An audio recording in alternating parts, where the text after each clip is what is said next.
આઝાદીના 79 વર્ષ પછી પણ ડોક્ટર બાબાસાહેબ આંબેડકર દ્વારા બંધારણમાં આપેલ હક અધિકાર આપણા ઓબીસી એસસી એસટી સમાજને મળ્યા નથી તેનું મૂળ કારણ છે કે આઝાદીથી આજ સુધી જે પક્ષોના માલિક સ્થાપક હાઈ કમાન્ડ બ્રાહ્મણ વાણિયા છે તેવા પક્ષોને ઓબીસી એસસી એસટી સમાજે મત આપીને શાસક બનાવ્યા છે।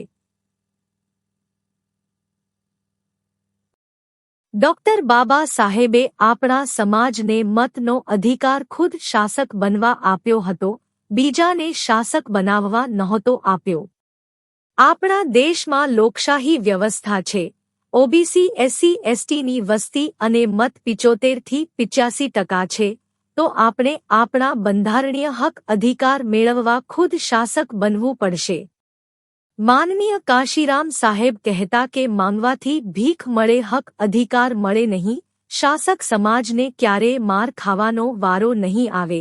શાસક બનશું તો માર ખાવાની વાત તો દૂર, કોઈ આપણા ઓબીસીમાં આવતા કોળી ઠાકોર સહિત 146 જ્ઞાતિઓ એસસી એસટી સમાજ સામે ખરાબ નજરે જોવાની હિંમત પણ નહીં કરે।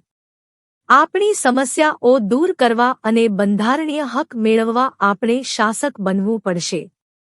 ઓબીસી એસસી એસટી સમાજને શાસક સમાજ બનાવવા કોળી સહિત ઓબીસી એસસી એસટી સમાજના નિષ્ઠાવાન અને બુદ્ધિશાળી લોકોએ આપણા રાજકીય પક્ષનું નિર્માણ કરેલ છે।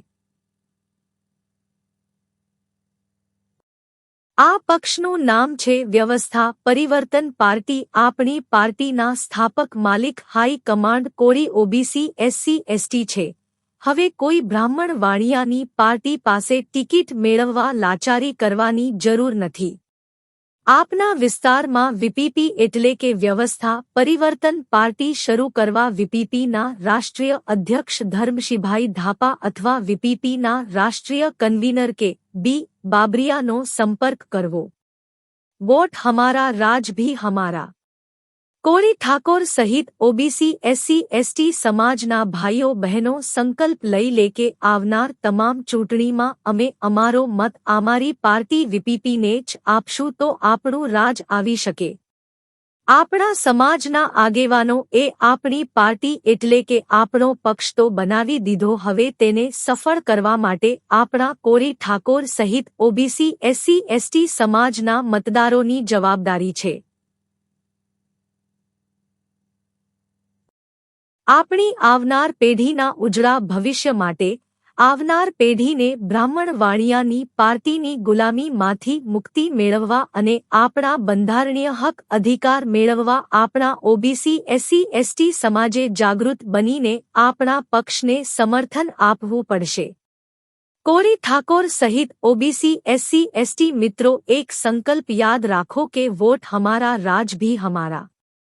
બ્રાહ્મણ વાણિયાની રાજકીય પાર્ટીમાં કોળી ઠાકોર સહિત ઓબીસી એસસી એસટી સમાજના ધારાસભ્યો કે સાંસદ તો બની જશે, પરંતુ તેઓ આપણા સમાજના બંધારણીય હક અધિકાર માટે બોલી શકતા નથી તેવું વર્ષોના અનુભવથી કહી શકાય છે।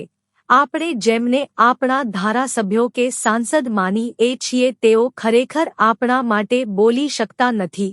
તેઓ આપણા નથી, પરંતુ મનુવાદી બ્રાહ્મણવાદી પક્ષોમાં તેમના પક્ષની વિચારધારા વિરુદ્ધ કે શબ્દ બોલી શકતા નથી।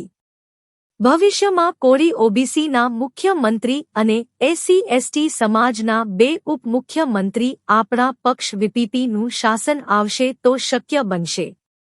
બંધારણમાં ડોક્ટર બાબા સાહેબે આપેલ હક અધિકાર આપણે મેળવી શકશું। જય ભીમ, જય વિજ્ઞાન, જય સંવિધાન।